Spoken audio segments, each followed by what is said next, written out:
guys, welcome back to a brand new video, and this is a I guess I gotta explain what I'm doing again since my first Infinity Train episode discussion got blocked worldwide. I'm gonna try to fix that. Hopefully that video should be going up around the same time as this one. That video, however, was very poorly edited. I'm sorry.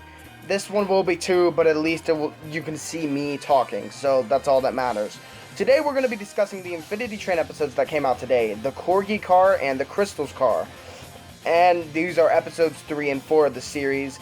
And let me just say, I'm very happy Infinity Train is able to, maintain the level of quality from the first episode throughout the season or series, whatever, so far.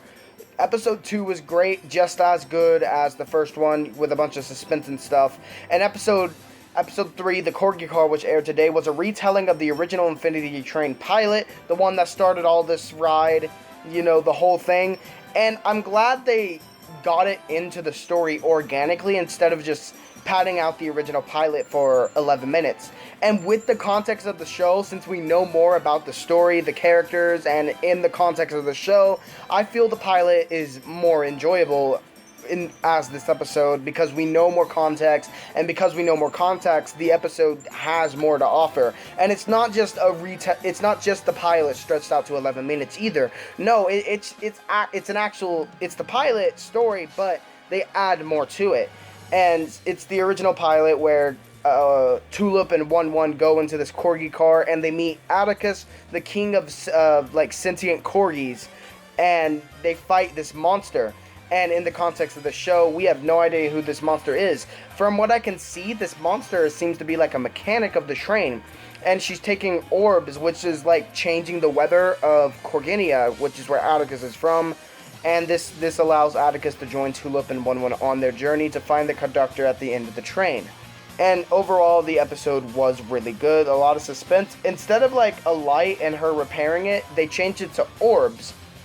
And I'm telling you right now, like there's like orbs needing to be placed in sockets, and she's like stealing them all. So 1-1's an orb, so I'm assuming that 1-1 is gonna 1-1's fate is to be one of the train orbs. That'd be pretty epic. Or the mechanic is 1-1's mom. Who knows? Because 1-1 is going on about like, oh, are you my mom? So that'd be pretty cool. I hope that's not the case because she seems pretty antagonizing. Now, the next episode, the Crystal Car, is a bit of a slow episode because at the end of the Corgi car, at the beginning, we see like Tulip is just rushing through these cars, just trying to get to the end of it. But at the end of the Corgi car, she's like, nah, I'm just going to take it slow. And we find out that she's been there for a week, at least in the train's time. We have no idea if this time is slower or faster in the context of Earth's time. So she goes to this Crystal Car, and she's just stuck there. And this one is a little slow in terms of action, but it makes up for it in the emotional aspect. There was a lot of character building instead of world building in this one. And since Tulip's parents are divorced, we find out like what song speaks to her, like how she's feeling emotionally. It's just a lot of clues we find on the paper that Tulip writes, and she feels very conflicted is an understatement about her parents' divorce, and she clearly wants everything to get back to the way it used to. And there's this funny joke.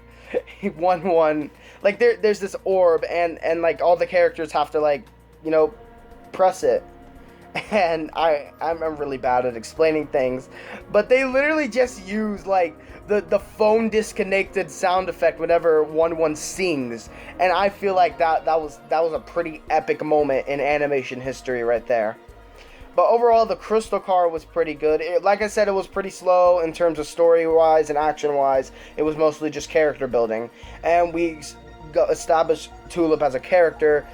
She reminds me a lot of myself in elementary school. Like, oh, I'm excited to get more textbooks until after a week or so when I'm sick of school again. Yeah, it's pretty cool. But overall, the Crystal Car was great, and so was the Corgi car. Like I said at the beginning of this video, I'm very happy that Infinity Train is able to just consistently keep the quality like we were promised in the pilot in the first episode. I'm so glad it's able to consistently achieve that quality. Infinity Train is already looking like one of the greats, and I can't wait to see where it goes. We're day 2 in, 3 more days to go. But what did you think about Infinity Train's episodes 3 and 4? And what did you think about episodes 1 and 3? Because I don't think I asked that in the last video, huh? So tell me in the comments below, and be sure to subscribe if you haven't, because we're almost at 1,000. My voice is very tired. I said it in the last video, marching band stuff. I've just been very tired and haven't been able to make videos and stuff. So sorry I skipped out on last week. But anyway, that's gonna be it to now. See you guys tomorrow for episodes 5 and 6 of Infinity Train. Thank you guys so much for watching, and as always, take care.